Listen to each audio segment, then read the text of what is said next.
शीतकाल में लाल जी का जन्मोत्सव आता है और शीतकाल में पुष्पों का ज्यादा श्रृंगार या पुष्पों के बंगले हम नहीं बना सकते।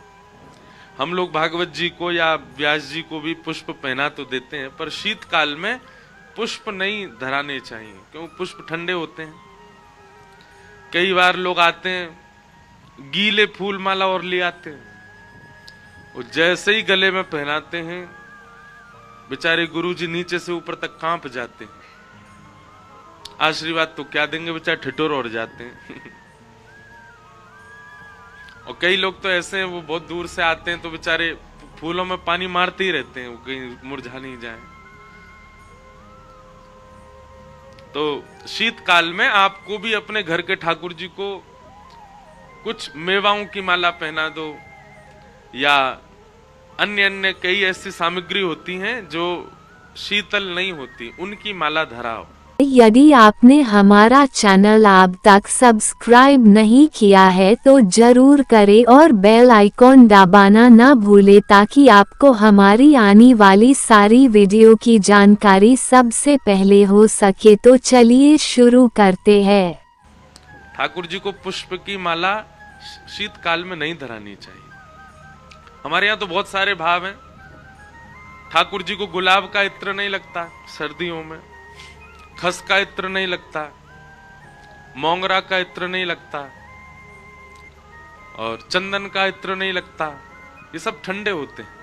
ठाकुर जी को हेना का इत्र लगता है, शमामा का इत्र लगता है, कस्तूरी का इत्र लगता है, केसर का इत्र लगता है। जिनकी ताशील गर्म है वो ठाकुर जी को धरानी चाहिए। ठाकुर जी सूती वस्त्र नहीं पहनते शीतकाल में। शीतकाल में ऊनी वस्त्र होने चाहिए, पर कई मंदिरों में ऊन का प्रवेश नहीं होता। तो ऊनी वस्त्र ना हो तो थोड़े मोटे कपड़े होते हैं, वेलवेट होता है, और भी बहुत कुछ होता है, वो ठाकुर जी को धराना चाहिए। ठाकुर जी को हाथ में मूंजरी मोजा, पाम में मोजा पहनाने चाहिए। और अगर घर में व्यवस्था हो तो हीटर लगाओ, पर हीटर वाले नहीं है हमारे ठाकुर जी। अब जहां व्यवस्था नहीं होती वहां तो हीटर ही लगता है, नहीं तो कोयला सिगड़ी जला करके, कोयला पहले बाहर जला लो, जब वो बिल्कुल सुलग जाए, बिल्कुल लाल पड़ जाए, धुआं उठना बंद हो जाए, फिर ठाकुर जी के सामने पधराओ। जो जिनकी सेवा प्रधान जो अपने घर में करते हैं वो उन लोगों के लिए है। जो काम चलाऊ ऐसे ही ठाकुर जी बैठा रखे हैं, उनके लिए कोई बात नहीं। लेकिन जो सेवा भाव से करते हैं उन लोगों के लिए ये भाव है। ठाकुर जी को रात्रि में बढ़िया 2-2 कंबल रजाई उड़ा करके सुलाओ, एक नीचे बिछाओ, एक ऊपर लगाओ, इत्र लगाओ, रात्रि में घी की मालिश करो, ठाकुर जी को शीतल नहीं लगे, जाड़ो बहुत लगे हमारे लाला को। तो उस भाव से सेवा होती है। प्रसादी में भी भोग जो लगता है ठाकुर जी का, उसमें भी वही वस्तु आती है जिनकी ताशील थोड़ी गर्म हो। वो सब सामग्री नहीं धराई जाती जिनसे शीतलता का अनुभव हो। तो भाव प्राधान्य जिनकी सेवा है वो लोग इसका पालन करना, और जो केवल सुबह शाम दिया बत्ती वाली सेवा करते हैं वो जैसी है वैसी रहने दो। तो लाल जी का उत्सव है। शीतकाल की वजह से पुष्प के मनोरथ तो होते नहीं, इसलिए हमने इस बार बड़ी खोजबीन करके नए नए मनोरथ निकाले हैं गिरधर लाल जी के। रोज रात्रि में वहां संगीत के कार्यक्रम होंगे, और सब लोगों को एक बता दिया जाएगा पहले ही कि भाई ऐसे ऐसे वस्त्र पहनो। जैसे लाल जी की पोशाक वैसी सबकी पोशाक। लाल जी गुलाबी पहनेंगे तो सारे श्रोता भी गुलाबी पहनेंगे। लाल जी ने नीलो पहनो तो ठाकुर सब श्रोता भी नीले पहनेंगे। इस प्रकार वो उत्सवात्मक होता है। नाथ द्वारा में इस बार है। भारतवर्ष के कई संत, क्योंकि कुंभ है इसलिए कई संत तो आ नहीं पा रहे, पर हमारी उम्र के जितने हैं वो सब आ रहे हैं जो कथा करते हैं। सब लोगों का आगमन हो रहा है। संभवतः राजस्थान के मुख्यमंत्री जी भी आ रहे हैं, उनका भी आगमन होगा। भरतपुर वाले तो कहाँ जाएंगे? हमने आपके लिए यहाँ कथा करी, अब हमारे लाल जी के उत्सव में आओ। तो ये सब भाव है। और संभवतः अभी हम कंफर्म नहीं है, पर हमको थोड़े थोड़े अंदर से ऐसे लग रहे हैं, एक आध बार स्वप्न भी आ गया है, अगले वर्ष लाल जी का ब्याह होगा, हमारे लाला ब्याह करेंगे। और अगली साल का जो उत्सव होगा यानी कि 2026 का, बताओ 7 वर्ष को लाला बाल ब्याह करेगा। 7 वर्ष का जन्मोत्सव होगा, ठाकुर जी 14 को 7 वर्ष के होंगे और 15, 16 2 दिन में ठाकुर जी का ब्याह उत्सव होगा। और अगले वर्ष का जो उत्सव है, अब होगा कहाँ ये तो हम पर्ची डालते हैं लाल जी का, पर होगा ब्रज में ही। तो मन है वृंदावन, गोवर्धन, बरसाना या फिर नंदगांव, 4 जगह की पर्ची डाली जाएंगी ठाकुर जी के आगे। जहां ठाकुर जी स्वीकृति प्रदान करेंगे, ठाकुर जी का ब्याह होगा। तो सर्दी तो बहुत पड़ती है, पर निकालेंगे लाला की बारात होएगी, सब नाचेंगे गाएंगे आनंद करेंगे, बढ़िया उत्सव होगा। इस बार नाथद्वारा में उसकी भूमिका बन जाएगी।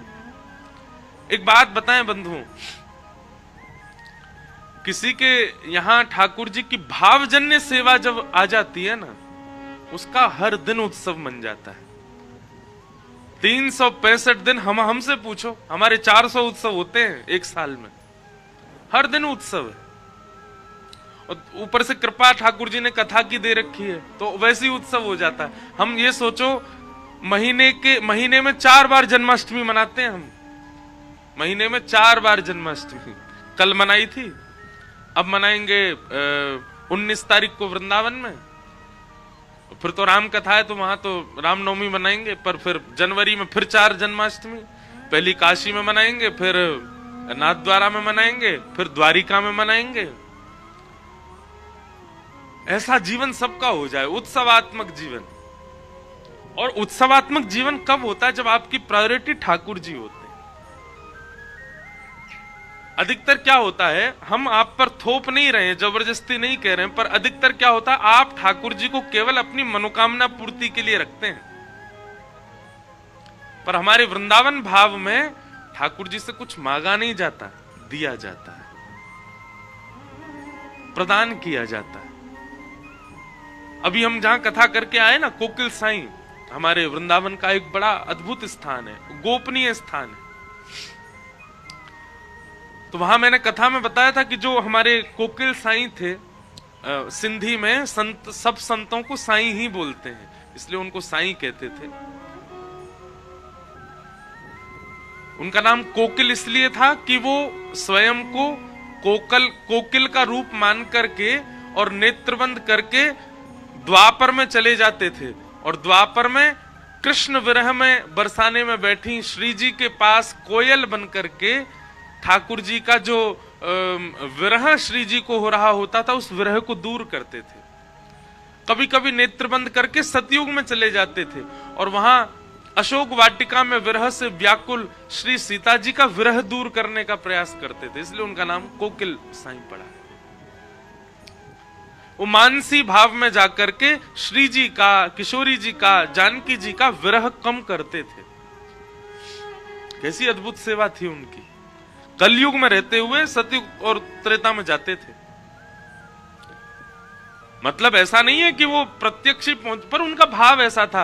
वो उनको जब रामायण में जब भी देखते थे कि अशोक वाटिका में सीता जी बड़ी दुखी है, तो वो सह नहीं पाते थे। अब वे कहते मैं इसको कैसे बदलूं, मैं श्री जी के नेत्रों में अश्रु नहीं देख सकता। तो कर तो कुछ नहीं सकते, तो अपने मनोभाव में नेत्रबंद करके ऐसा विचार करते कि मैं त्रेता में हूं, और त्रेता में कोयल बन करके जाते, और श्री जानकी जी जो विरह से व्याकुल हैं, उनका विरह दूर करने का प्रयास करते। ऐसी सेवा थी उनकी। वे अपने ठाकुर जी का दर्शन नहीं कराते थे किसी को। किसी ने उनसे पूछा कि आप अपने ठाकुर जी का दर्शन क्यों नहीं कराते? तो उनका भाव था कि भैया, ये महलों के ठाकुर जी हैं, ये राज करवे आए, ये आनंद करवे आए, ये रास करवे आए, ये सुख लेवे आए, और दुनिया के लोग इनके सामने जाकर के दुनियादारी मांग करके इनको और संकोच में डाल देते हैं, इसलिए मैं किसी को नहीं दर्शन कराता। यशोदा मैया के गोद के लाला, कैसे प्यारे लाडले लाला, और दुनिया के लोग उनते जाकर क्यों कह रहे हैं हमें मर्सिडीज दिलवाए दो।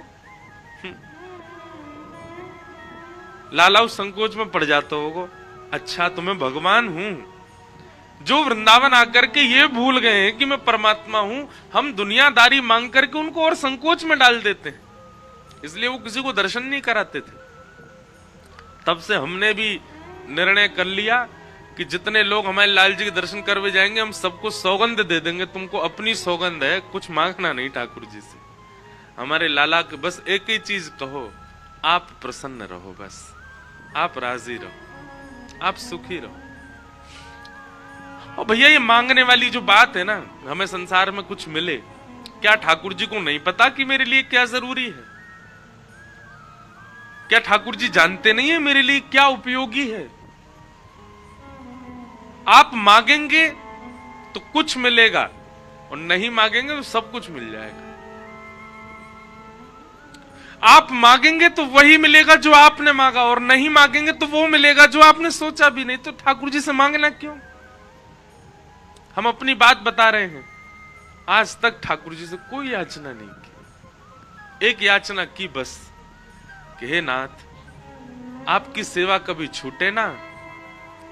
आपकी कथा कहने के लिए जाते हैं, उन कथाओं में कभी कोई ऐसा भाव उत्पन्न ना हो जाए जिससे किसी के हृदय को ठेस हो या आपसे दूरी बन जाए। बस प्रेम ही मांगा है, सेवा में भी, कथा में भी, सब चीजों में। और प्रेम मांगना मांगना नहीं होता।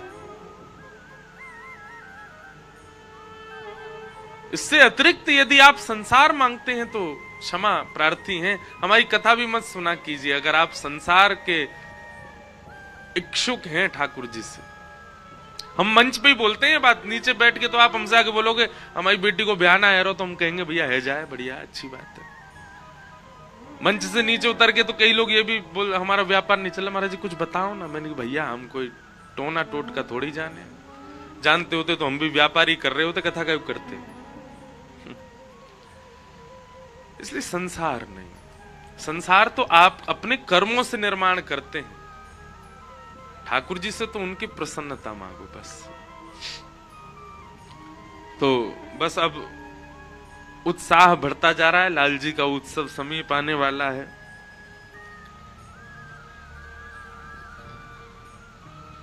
कल हम लोग बड़े प्रेम और भाव से श्रवण कर रहे थे ठाकुर जी का जन्मोत्सव। नंदस्त्वात्मज उत्पन्ने जाताह्लादो महामना, आहूय विप्रान् वेदज्ञान स्नातः सुचिरलंकृतः, वाचयित्वा स्वस्तेनं जातकर्मात्मजस्य वैः, कारयामास विधिवत् पितृदेवार्चनं तथा। एक बात सुनिएगा बंधु, कई लोग पूछते महाराज जी ठाकुर जी का उत्सव कैसे करना चाहिए? अगर हम बता दें, कर सको तो सुनो। भोजन का पता ना हो, जल कब पिया यह भी भान ना हो, कब सोए थे कब उठे इसका भी पता ना हो, और नृत्य करते करते कहां वस्त्र गए हैं, कहां आभूषण गिरे हैं, क्या स्थिति हो गई है, ऐसे बेसुध से अगर है जाओ तो समझो कि आपने उत्सव किया। लेकिन जिस उत्सव में यह भी पता है कि भाई आज हलवाई क्या बना रहे हो, एक चटकदार बनाइयो भैया, सोना कितने बजे, 10 बजे हमको बिस्तर चाहिए, हीटर वीटर लगवा दियो बढ़िया, सुबह उठ करके ऐसे बाल काटने, ऐसे वस्त्र पहनने, ऐसा सुंदर मेकअप करना, ये करना वो, ये उत्सवात्मक स्वरूप नहीं। उत्सव में तो सब भूल जाए, वो उत्सव होता है। भागवत जी में वर्णन है,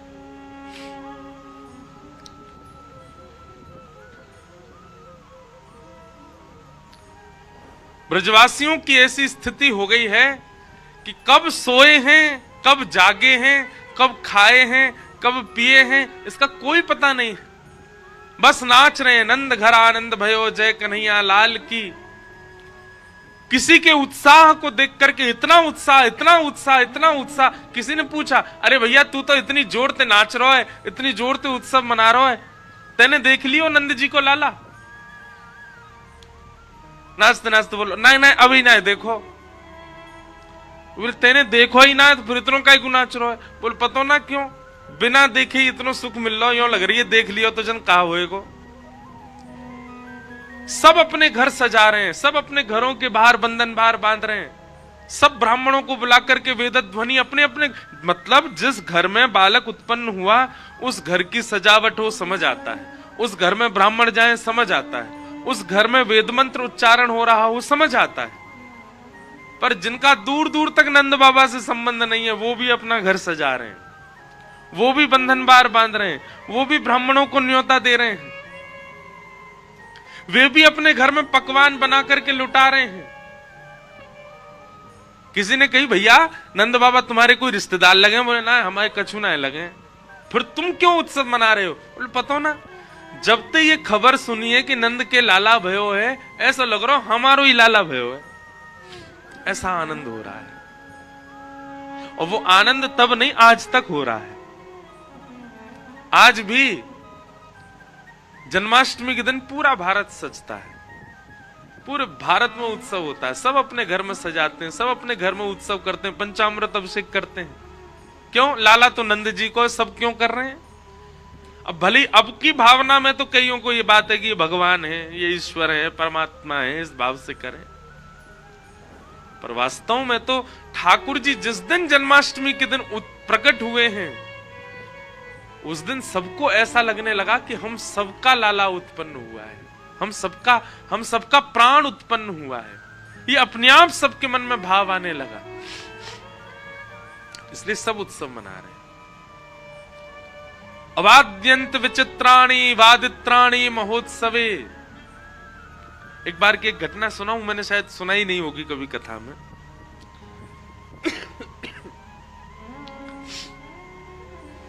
लॉकडाउन में वृंदावन में एक जगह है, अब हम नाम बोल देते हैं ना तो लोग बाग ढूंढने लगते हैं, पर वो बड़ा गोपनीय स्थान है, वहां ज्यादा भीड़ जाती नहीं है, बता देते हैं फिर भी मिलेगा नहीं जहां तक है। रामबाग बहुत पुराना स्थान है, बहुत प्राचीन, कम से कम 150-200 वर्ष पुराना तो मंदिर ही है, वो कोई नहीं जाता। तो कोविड का टाइम था, कोरोना चल रहा था, वृंदावन में बिल्कुल शांति, कोई लोग बाग आते ही नहीं थे। तो भैया फोन अपने सब लोग साइलेंट स्विच ऑफ कर लो, जिनके भी बज रहे हैं, हमारी बंसी ठीक बज रही है, वह अपनी बंद कर ली।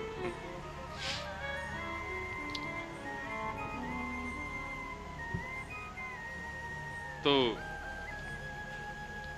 वृंदावन में रामबाग उस जगह पे हम गए तो वहां 2 महात्मा रहते थे, अभी भी 2 ही रहते हैं। तो हमारे एक मित्र हैं, वो हमको लेकर के गए, बोले महाराज चलो एक नई जगह दिखा के लाए। गए तो पूरा जैसे अंदर होता है ना कि पूरी जमीन पे दुनिया भर के पेड़ पौधे जाने कैसे उगे आते हैं, रास्ते में भी छोटे छोटे पौधे उगे आते हैं, ऐसी जगह थी। विशाल गेट, बहुत पुराना, इतना भारी कि खोल 2 लोगों से भी नहीं खुला, बड़ी मुश्किल से खुला। भीतर गए तो भीतर जाकर के जो दर्शन किया ना उसका मैं वर्णन नहीं कर सकता। क्या हो रहा था, 2 महात्मा आपस में नाच रहे थे, फूल उछाल रहे थे और टॉफियों को ऐसे एक दूसरे पर उछाल रहे थे। ये दृश्य देखा। और बगल में एक तखत रखा था और उस तखत पर ऐसे चौकी, और चौकी के ऊपर जहां भागवत जी रखी ना वहां पर एक ट्रेपिकॉर्ड रखा था। ट्रेपिकॉर्ड में पिताजी की कथा चल रही थी और पिताजी की कथा में भी जन्मोत्सव चल रहा था ठाकुर जी का, और दोनों महात्मा फूल उछाल उछाल करके नाच रहे थे। हम जैसी आए तो महात्माओं ने हमको भी बिठाया। मैंने कहा बाबा जी क्या कर रहे हो? तो क्या बोले मैं अभी तक 70 कथा करवा चुका हूं आपके पिताजी की। मैंने कहा कैसे?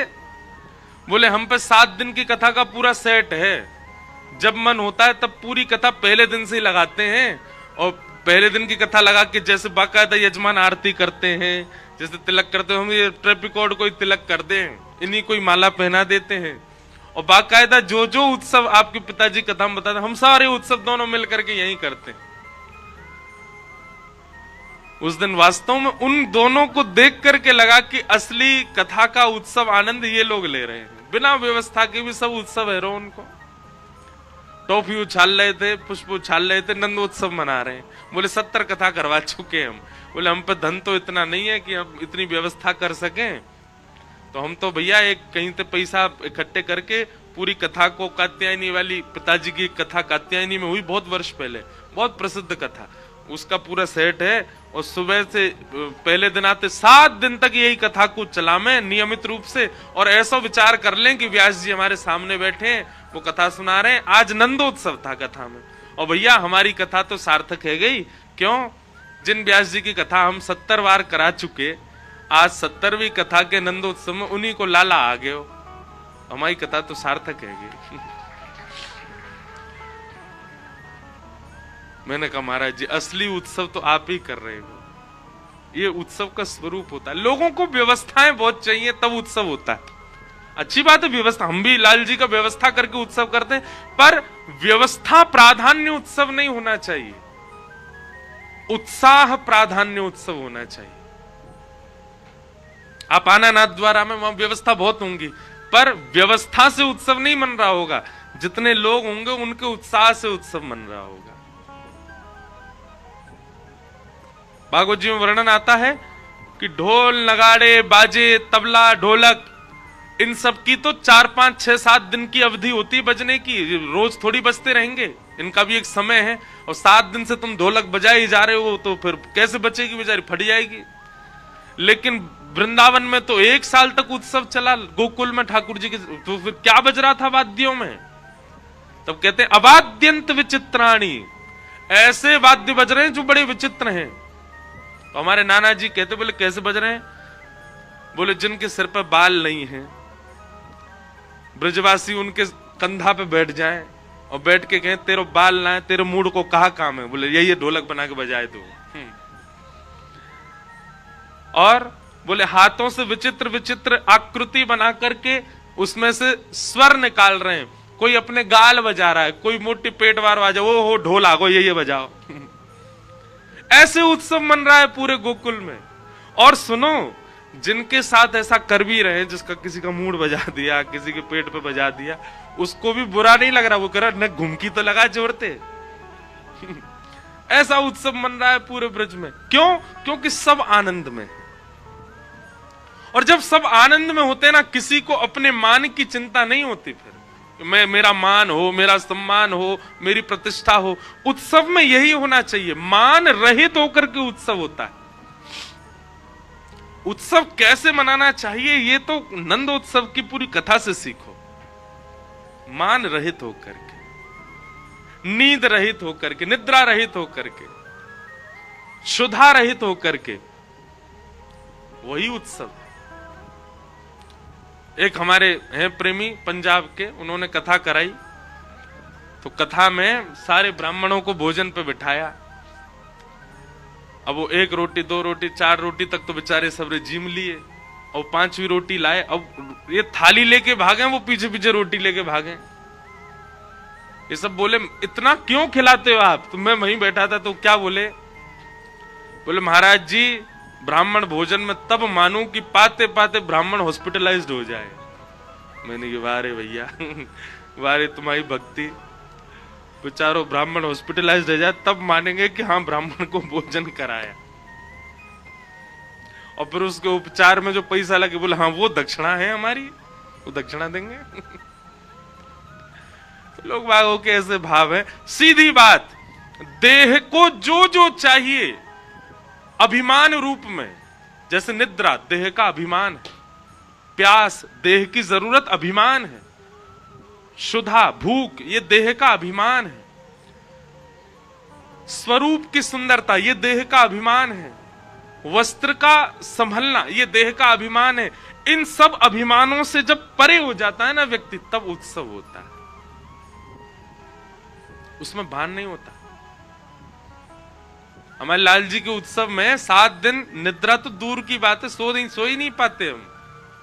कथा भी हम करेंगे, उत्सव भी हम करेंगे, गाएंगे भी हम, नाचेंगे भी हम, श्रृंगार भी करेंगे, उत्सव की पूरी भूमिका भी बनाएंगे, संतों को भी स्वागत करेंगे, वैष्णवों से भी मिलेंगे, सोने का समय कहाँ है? और जहां निद्रा सोली जबरदस्ती सब लोग भेज देते हैं, 2-3 घंटा सो लेते हैं, पर निद्रा का समय नहीं होता वहां। वही तो उत्सव है। और घर के लोग तो भैया 5-6 दिन का ब्याह उत्सव करते हैं, उसके बाद फिर सब बीमार पड़ जाते हैं। मैया को ये हो गया, पिताजी वहां पड़े हैं, ये क्यों सोए नहीं। पर लाल जी के उत्सव विश्राम होगा, 2 दिन बाद से दूसरी जगह कथा भी शुरू हो जाएगी और सब स्वस्थ रहेंगे, क्योंकि वो उत्सव वो यज्ञ से कम नहीं है। जब उत्सव होता है ठाकुर जी का, आप जितना उछल के नृत्य करते हैं ना, उतने अश्वमेध यज्ञों का फल आपको मिल रहा होता है। सबसे बड़ा उत्सव, सबसे बड़ा यज्ञ है।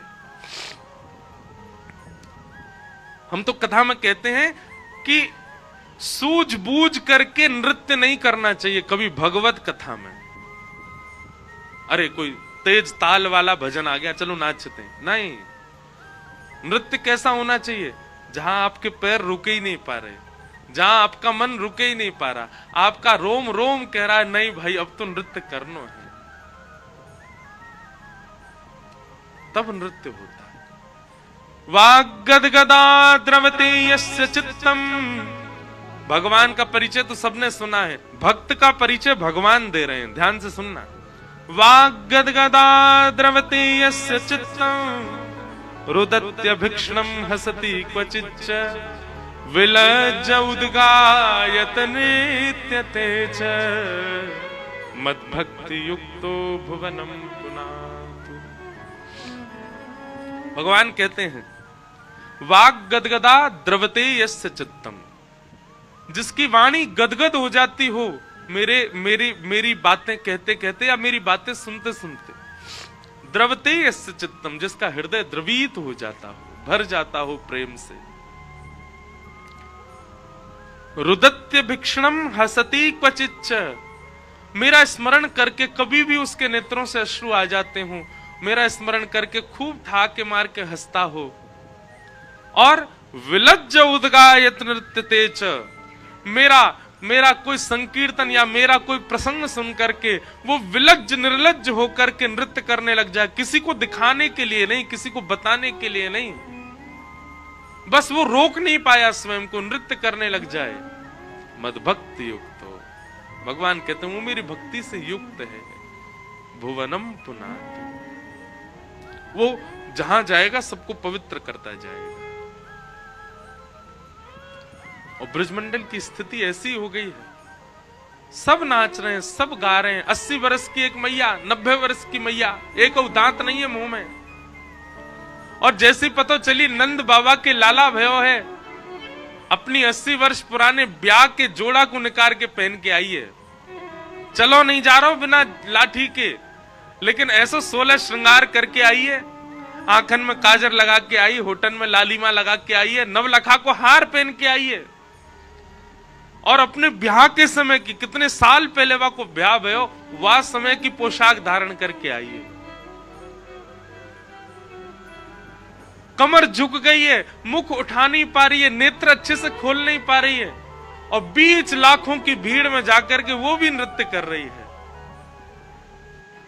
पूरे ब्रजमंडल में आनंद है रो, ब्राह्मण देवता ऐसे स्वस्वरण को पाठ कर रहे हैं महाराज। नंद बाबा आनंदित है रहे हैं।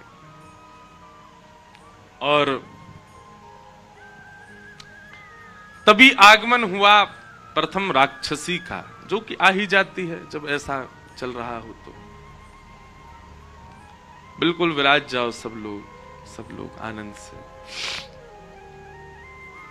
बंधुओं देखो, एक बात बहुत ध्यान से सुनिएगा। संपूर्ण कथा ना मानव को कुछ ना कुछ सिखाने के लिए होती है। सब लोग इधर देखिए, आपस की चर्चा मैया बाद में कर लियो, आने का हमारी चर्चा सुन लो, फिर आप बतियाते रहियो पूरे दिन। परसों के बाद नेक शांत मत रहियो।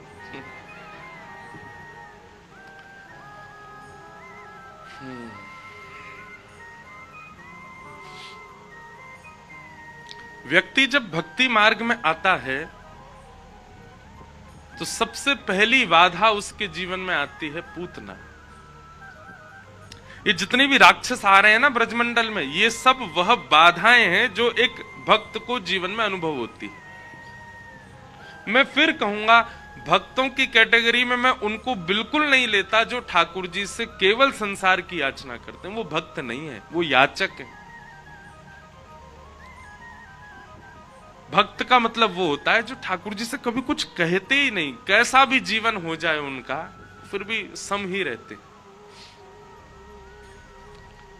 ऐसे भक्ति भाव में जब आप प्रवेश करते हैं तो सबसे पहले आपके जीवन में भक्ति के पथ पर सबसे पहली बाधा, वैसे तो बाधा कोई नहीं है, परंतु ये एक प्रकार से ऐसा कह दो डिस्ट्रैक्शन, आपको पथ से भटकाने के लिए सबसे पहले आती है पूतना।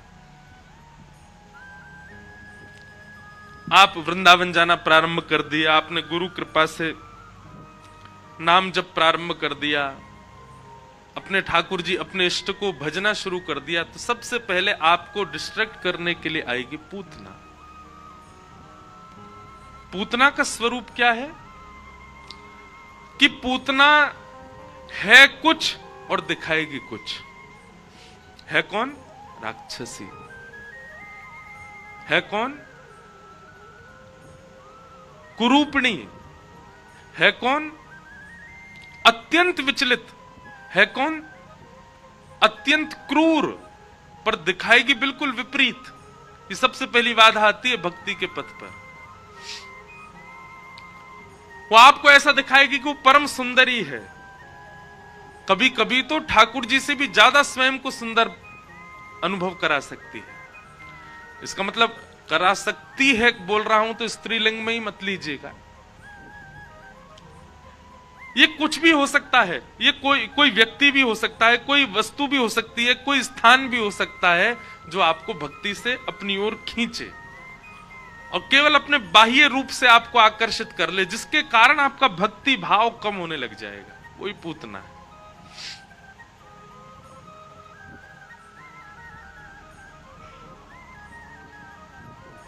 हम उसके बाह्य आवरण पर इतने आकृष्ट हो जाते हैं, हमें लगता है कि ये सर्वश्रेष्ठ है, पर नहीं, उसका आंतरिक रूप कुछ और है। यही पूतना है, इसी से बचना है। और इससे बचने का एक उपाय बताएं। आप कहें महाराज पूतना जीवन में आए, इससे बचा कैसे जाए? अपने सदगुरु के वचन, और आप जिस भी प्रसंग को सुनते हैं, सत्संग सुनते हैं, कथा सुनते हैं, उसको ध्यान पूर्वक सुना कीजिए। बंधुओं, कथा केवल सुनने का विषय नहीं है। कथा सुनकर के आप केवल लोगों ने ना रिचुअल की तरह समझ लिया कथा को। जीवन में एक कथा तो करानी चाहिए, ये पैसा हमने अलग से निकाल के धर रखे हैं कथा के लिए, कराए दो कथा। कथा ऐसे नहीं होती है। कथा कोई रिचुअल नहीं है, कथा कोई एक नियम नहीं है कि बस करा ली हो गया काम। का जीवन परिवर्तित हुआ, का जीवन परिवर्तित हुआ। कथा क्या करती है? विवेक बुद्धि को जागृत करती है। विवेक बुद्धि मतलब व्यक्ति है 70 वर्ष का, उसने आधे से, मेरे से तीन गुना आधे से,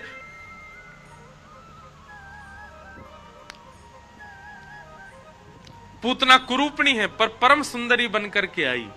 और जैसे ही उसने गोकुल में प्रवेश किया, नंद घर आनंद भयो जय कन्हैया लाल की, सब ब्रजवासी नाच रहे हैं, गा रहे हैं, उत्सव मना रहे हैं। और जैसे ही पूतना ने प्रवेश किया, उसके आधे मुख को देख करके ब्रजवासी कीर्तन करना, नाचना भूल जाते हैं, उसी को देखने लग जाते हैं।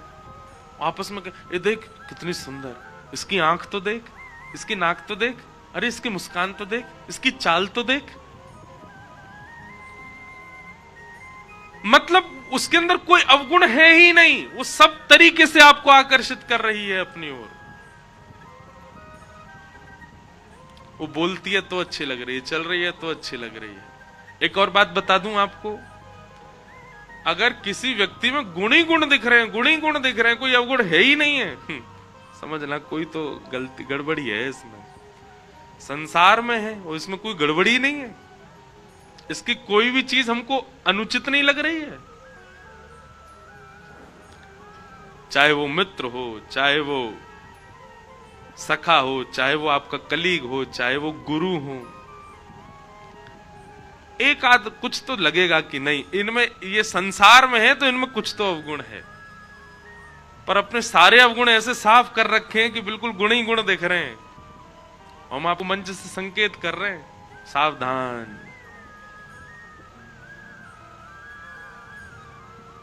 गंगा जी देखो कैसी दिखती हैं, बिल्कुल हरी हरी सी बह रही हैं। ऊपर से देखो तो यूं एक दाना भी कोई वैसा नहीं है, देख कर क्यों लगता गले से लगा ले। तो जैसे कूदोगे अंदर पत्थर भी हैं विशाल, माथा वाता फूट जाएगा। जल का जो टेम्परेचर है वो इतना कम होगा कि महाराज रोम रोम कांप जाएगा। पानी बर्फ, वो खून बर्फ बन जाएगा।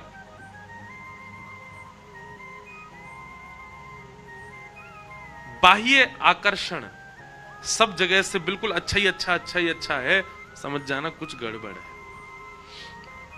लेकिन कुछ कुछ अवगुण दिख रहे हैं तो फिर यह समझना वैसा ही स्वभाव रखो, वैसी विचारधारा रखो, वैसा ही वस्त्र रखो, वैसा ही स्वरूप रखो जिससे ठाकुर जी रीझे।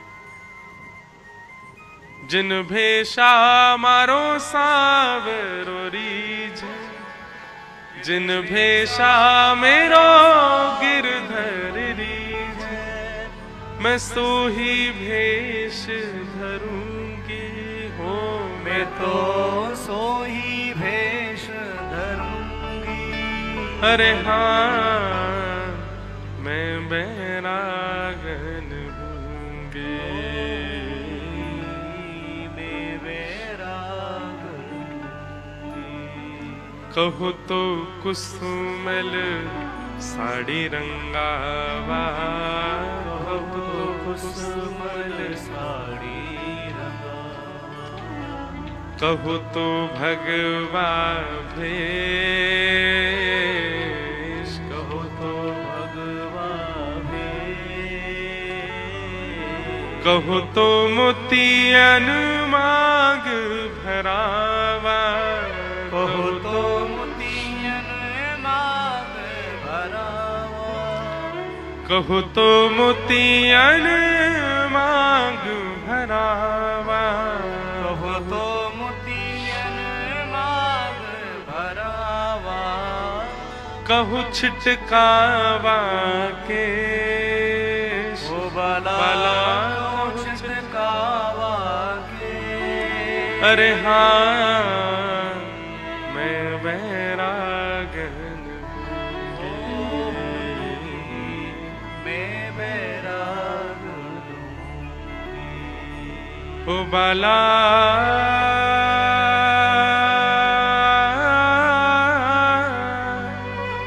मैं बैरागन हूँगी,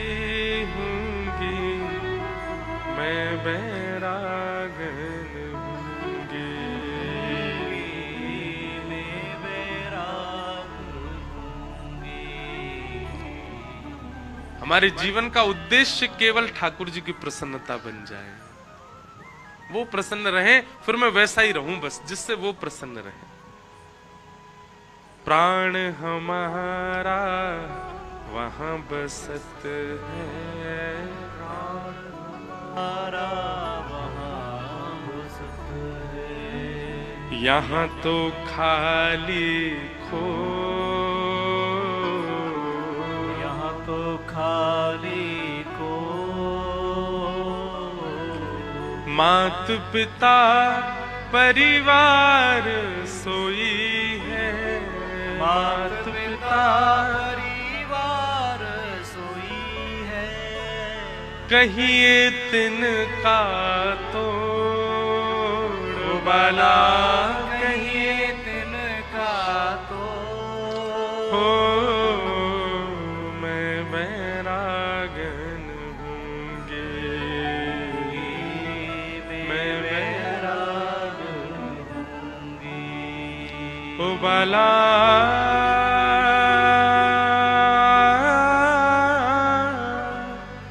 मैं बैरागन हूँगी,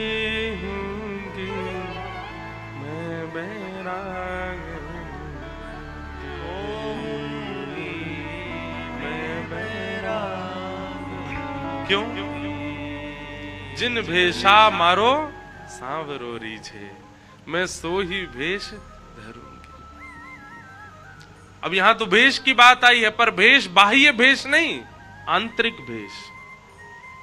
मीराबाई का जो मूल पद है ना, शील संतोष धरूं घट भीतर, शील संतोष धरूं घट भीतर, शील संतोष धरूं घट भीतर, शील संतोष धरूं घट भीतर, शील संतोष धरूं घट भीतर, शील संतोष धरूं घट भीतर।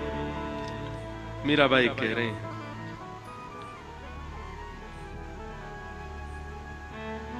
बहुत सुंदर पद है। समता पकड़ रहूंगी,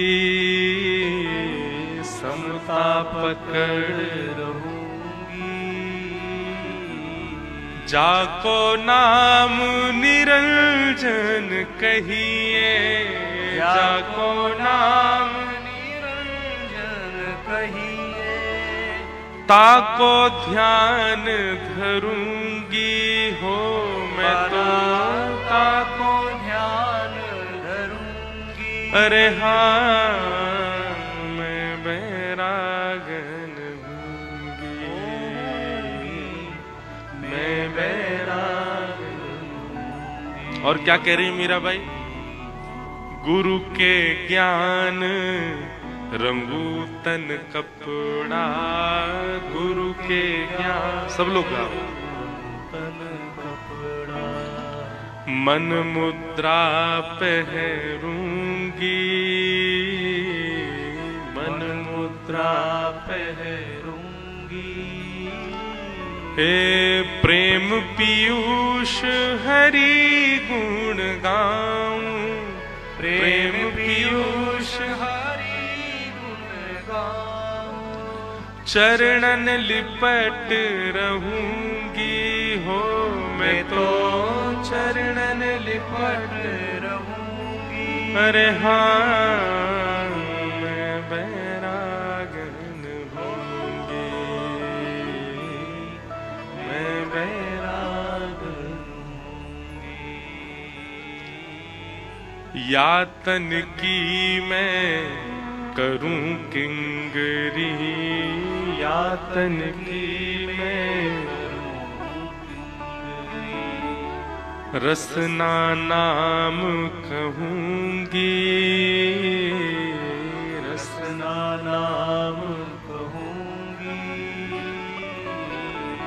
मीरा के प्रभु गिरधर नागर, मीरा के प्रभु गिरधर नागर, मीरा के प्रभु गिरधर नागर, मीरा के प्रभु गिरधर नागर, हे साधा रंग रहूंगी हो मैं तो, सादा रंग रहूंगी, हो मैं तो साधा रंग रहूंगी हो मैं तो सादा रंग रहूंगी, हाँ मैं बैरागन हूँगी,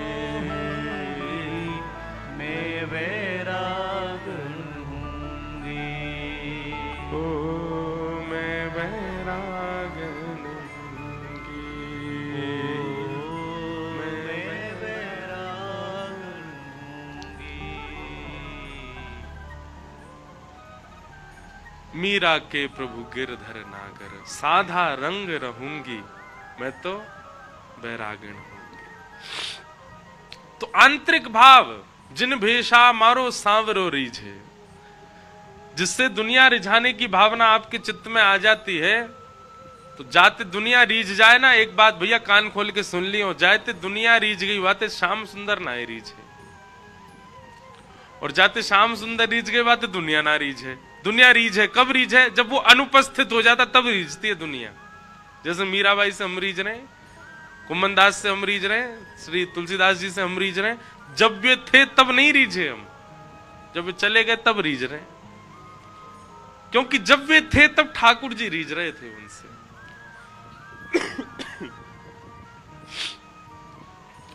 पूतना को ठाकुर जी ने नहीं देखा। जैसे पयोधर भगवान के मुख में पधराया पूतना ने, ठाकुर जी ने उसके विष को पिया, दूध को पिया, पुण्यों को पिया, पापों को पिया, रस तत्वों को पिया, और जैसे ही प्राणै समम रोष समन्वितो पिबत, प्राण पीने लगे ठाकुर जी, अपने रूप में प्रकट होने लगी, भयावह रूप हो गया पूतना का। और जैसे ही भयावह रूप हुआ, ठाकुर जी ने अपने हाथ ऐसे हटा लिए।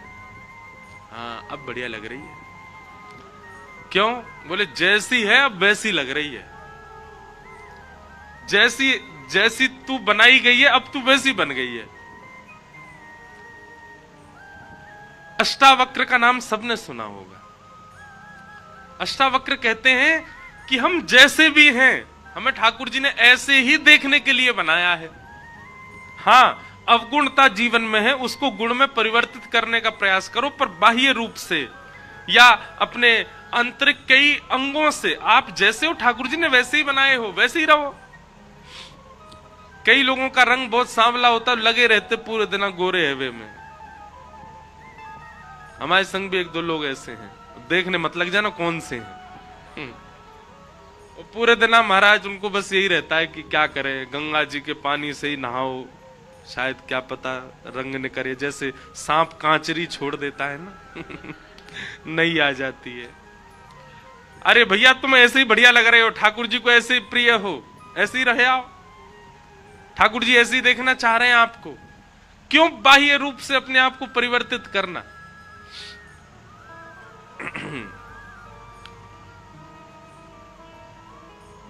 और रही बात आंतरिक भाव की, तो वो कथाओं में, सत्संगों में गुरुजनों से पूछो ठाकुर जी को कैसा गुण प्रिय लगता है, वो मैं अपना निर्माण करूं, वैसा मैं बनाऊं।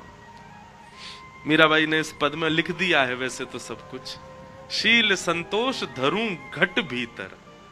शीलता मतलब कोई कितना भी गुस्सा करे, कितना भी कुछ करे, मैं शील रहूं, मतलब ठंडी, ठंडा भाव रहे, स्वभाव रहे मेरा, ठाकुर जी को प्रिय। संतोष दूसरा भाव, संतोष मतलब चाहे जैसी स्थिति मिल जाए, चाहे जैसा भोजन मिल जाए, चाहे जैसी व्यवस्था मिल जाए, सब में संतोष करना।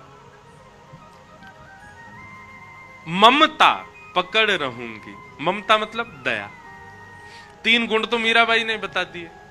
और गुरु के ज्ञान रंगूं घट कपड़ा, गुरु के ज्ञान से अपने आप को परिवर्तित करूं। मीरा के प्रभु गिरधर नागर साधा रंग रहूंगी। आपको गीता गंगा जी के तट पे ये मैं बैरागन जो पद हमने गाया ना, उसमें दो ही अंतरे गाए। अब मैं बैरागन 2 आ रहा है, उसमें ये 3 पद और हैं, 3 पंक्ति और है, उसमें मीराबाई के तीनों पंक्तियां और हैं। आएगा, अगले वर्ष आ जाएगा। तो ये केवल पद नहीं है, भजन नहीं है नाचने वाले, ये बहुत बड़े सूत्र हैं, इनको अपनाइए जीवन में, बन जाइए वैसे जिससे ठाकुर जी रीझे। पूतना का भगवान ने वध कर दिया। बोलो पूतना मर्दन भगवान की। सब गोपी ग्वाल लेकर के ठाकुर जी को भागे गौशाला। गैया के मूत्र से ठाकुर जी को स्नान कराया, पूंछ से ठाकुर जी को झाड़ा लगाया। ठाकुर जी की वैद्य है गैया, और गैया से ठाकुर जी प्रसन्न है गए। धीरे धीरे ठाकुर जी 3 महीना के भय करवट उत्सव हुआ। ठाकुर जी ने पहली बार करवट लई महाराज, पूरे गोकुल में उत्सव भयो। तभी सक्टासुर नाम का दैत्य आ गया, और इसी सक्टासुर को भगवान ने अपने प्रादप प्रहार से नष्ट कर दिया। भगवान धीरे धीरे 1 वर्ष के है गए। अब 1 वर्ष के जैसे ही लाला भये हैं, नेक नेक चलनो सीख गए हैं, नेक नेक खड़ो हेनो सीख गए हैं। आहा, कितना सुंदर दृश्य दिखाते हैं। भागवत जी में कहते हैं कि नंद भवन में जितने खंबे लगे हैं ना, सब खंबों में मणियां मड़ी हुई हैं, मणियां। और वो मणियां कैसी हैं कि उनमें अपना प्रतिबिंब दिखता है, मतलब अपने आप को देख सकते हैं आप। तो ठाकुर जी क्या करते हैं, गुटमुन चल के खंबे के पास जाते हैं, और खंबे में जाए करके खंबा पकड़ पकड़ के खड़े होते हैं, और फिर मणि में स्वयं को देखते हैं। और स्वयं को देख करके ठाकुर जी अपने ही रूप की बलैयां लेते। आहा, कितना प्यारो लग रहा हूं मैं। ठाकुर जी को पता नहीं है कि वो खुद ही हैं, पर अपने ही रूप को देख करके मणि खम मणि प्रतिबिंब विलोकत नाचत कुंवर कन्हैया।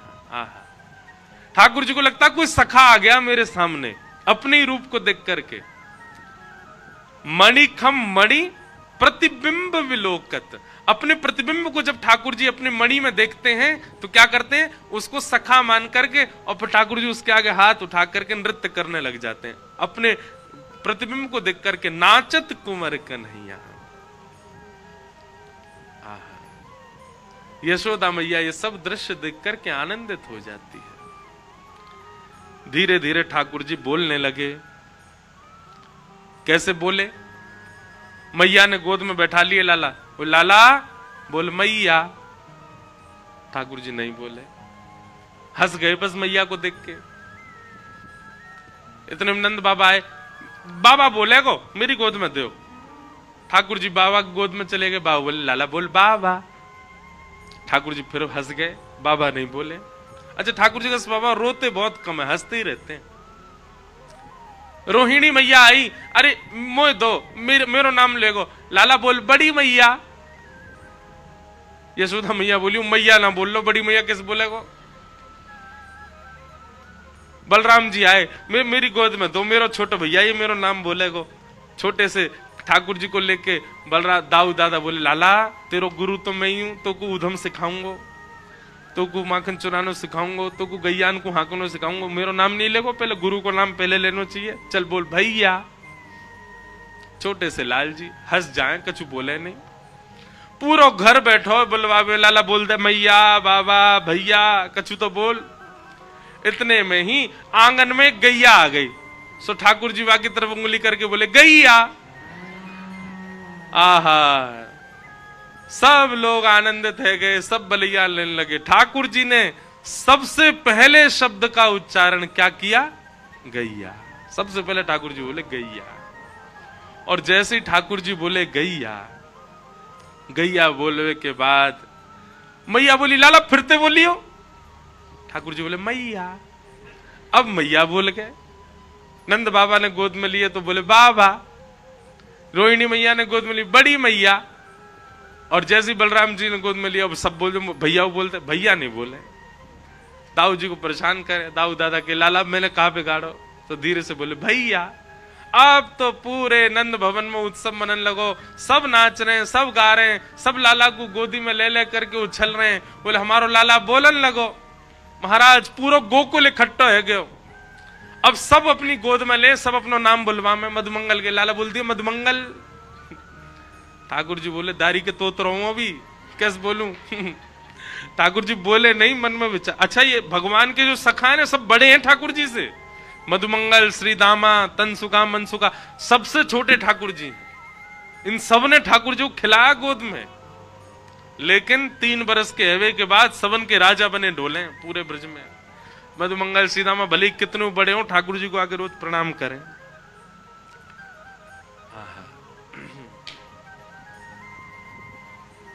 पूरे ब्रजमंडल में उत्सव मन रहा है, सब नाच रहे हैं और सबके नृत्य को देख करके ठाकुर जी भी नृत्य कर रहे हैं। आपको हमारी वीडियो पसंद आती है तो वीडियो को लाइक और शेयर जरूर करें और कमेंट में राधे राधे लिखना ना भूलें।